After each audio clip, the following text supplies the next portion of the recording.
Oi pessoal, tudo bem?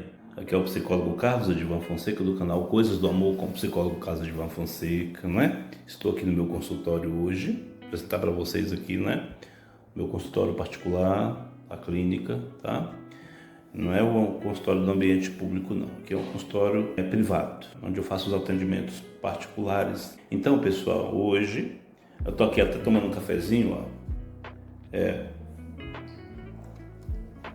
Peço a você, dê um like no canal, né, nesse conteúdo principalmente, né, e nos outros conteúdos que você acessar, aquele joinha, ele é importante para esse ser humano aqui conseguir ajudar pessoas, porque quando você aprova o conteúdo, né, se ele tem algo de aprovável nele, de recomendável para outras pessoas e você der o joinha, esse conteúdo é divulgado para as pessoas e vai chegar alguém que precisa, como tem chegado, né, algumas pessoas que precisam. E você que não é inscrito no canal, se inscreva no canal para ajudar a gente a fazer esse trabalho. É um projeto de doação desse momentinho aqui com conteúdos que a gente entende que pode ser importante e necessário para algumas pessoas. Tá?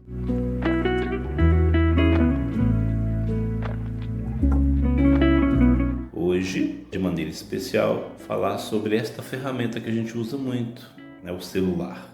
A gente vai tendo acesso a informações, a gente vai lendo sobre os contextos da vida atual, sobre os estressores, sobre os instrumentais, os comportamentos das pessoas a partir do uso de alguns instrumentos, né? E o celular é um instrumento, um aparelho que é muito usado. Eu acredito hoje que é o instrumento mais usado no mundo, é o celular. Inclusive é uma ferramenta necessária, mas também é muito perigosa, pode se tornar uma arma perigosíssima e tem se tornado uma arma perigosíssima. O celular tem acabado com as coisas, tem encerrado ciclos de coisas e acontecimentos muito necessários e que se encerraram. No geral se encerraram. Algumas pessoas conseguem ainda manter, né, aquelas questões singulares do humano, né, para a benfeitoria, para a manutenção e para a ocorrência de relações saudáveis, mas a maioria das pessoas já tiveram essas relações impossibilitadas por meio dessas ferramentas, por meio do uso errado, equivocado dessas ferramentas, principalmente do aparelho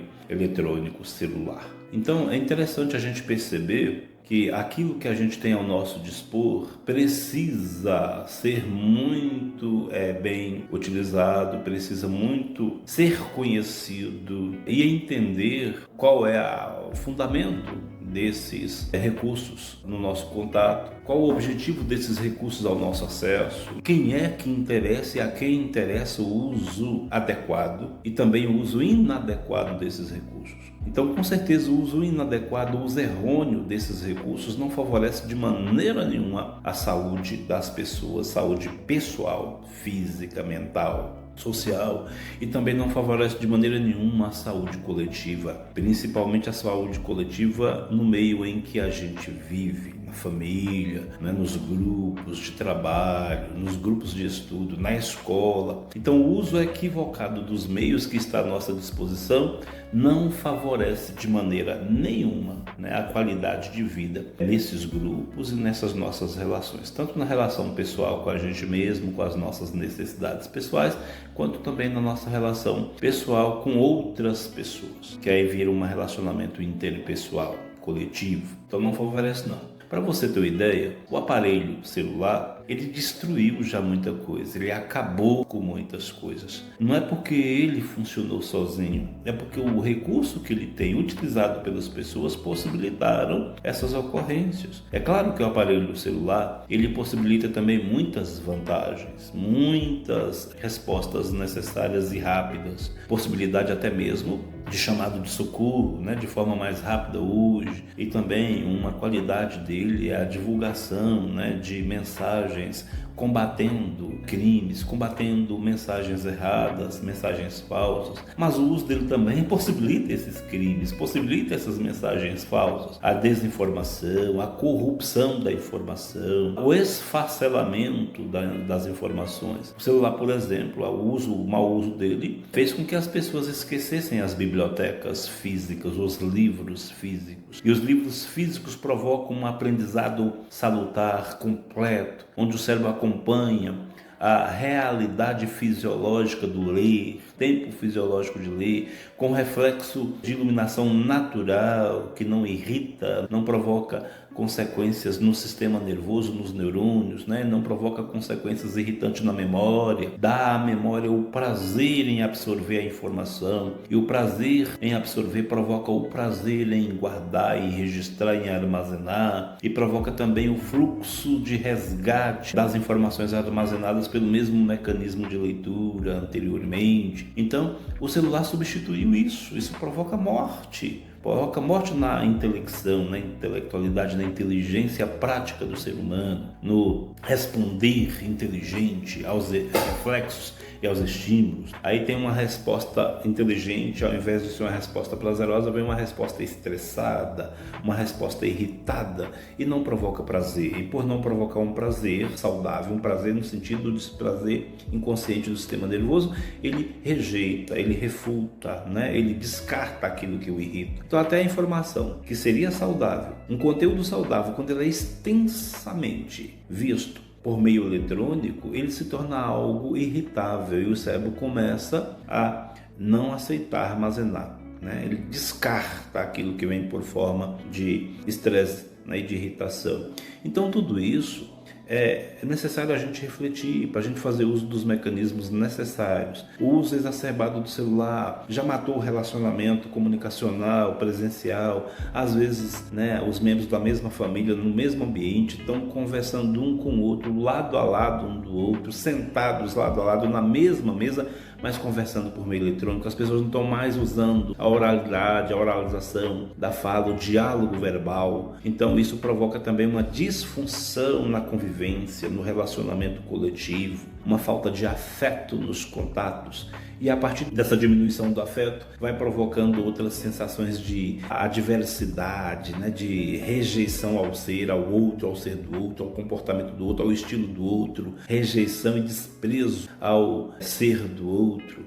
Então isso vai provocando muita disfunção relacional. E olha o que eu falei aqui, coisas pequenas, simples, mas que são muito profundas e que é do dia a dia. As pessoas não estão mais se relacionando nem se interagindo como ser, no ato de estar naturalmente presente naquele momento, numa relação real, numa emoção real, não está experimentando a emoção real. Quando a gente dá informações, passa informações e dialoga por meio de um vídeo, de uma imagem, de uma mensagem digitada, a gente não está passando a dimensão emocional do comunicar. A pessoa não está ouvindo o tom de voz, não está vendo, olhando face a face um do outro, na comunicação, não está percebendo o ato de respirar, não está percebendo de fato o afeto humano nesse contexto de fala, de escuta e de interação verbal. Então, isso afeta muitas relações. Isso sem falar as coisas bem mais profundas, que o uso exagerado do eletrônico interfere no comportamento das pessoas. As pessoas não estão mais tendo empatia, sentindo o outro, percebendo o outro, sentindo contato com o outro. Isso faz com que a gente se torne pessoas muitas vezes insensíveis,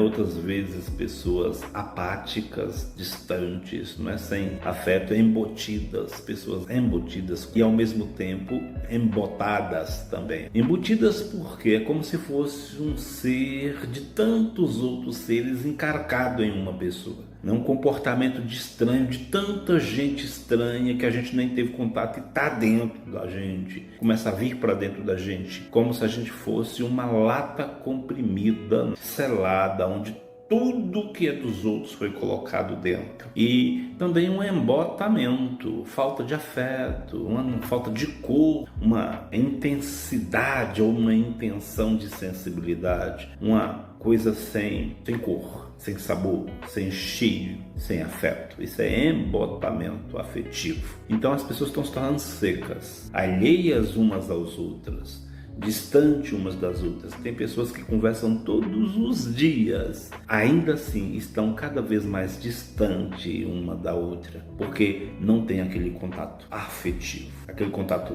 de colo, aquele contato de olhar olho no olho, de sentir e perceber a estrutura emocional do outro quando se fala. Então, olha bem, a gente não observa essas coisas quando a gente está conversando um com o outro, mas o coração da gente observa. O pulmão da gente observa, os rins da gente observa, os ouvidos observam, a pele da gente observa.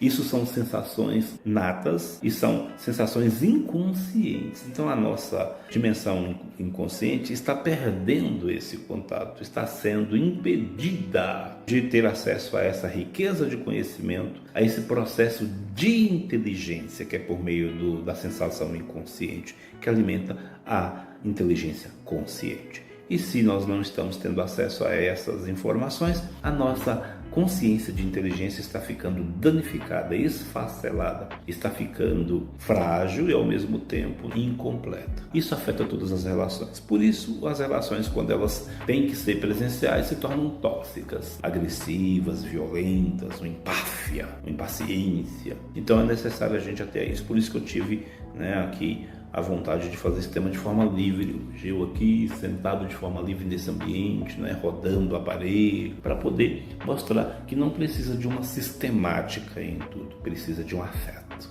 precisa de uma intimidade com a liberdade de afeto e com respeito. Essa intimidade de liberdade afetiva no respeito faz a gente dominar o ambiente e não ser dominado por ele. Dominar os objetos e os instrumentais e não serem dominados por eles. Então, se você for parar, o celular já matou muita coisa. Matou a televisão, matou o rádio, matou alguns aparelhos de mensuração de saúde. Então, é assim, e matou as relações. E está matando comunidades, está matando cultura, está matando pessoas. Infelizmente, tomara que o celular não mate a nossa alma, não mate você, não deixe você seco, insosso e insensível. Abraço no peito, um beijo na alma, fique bem.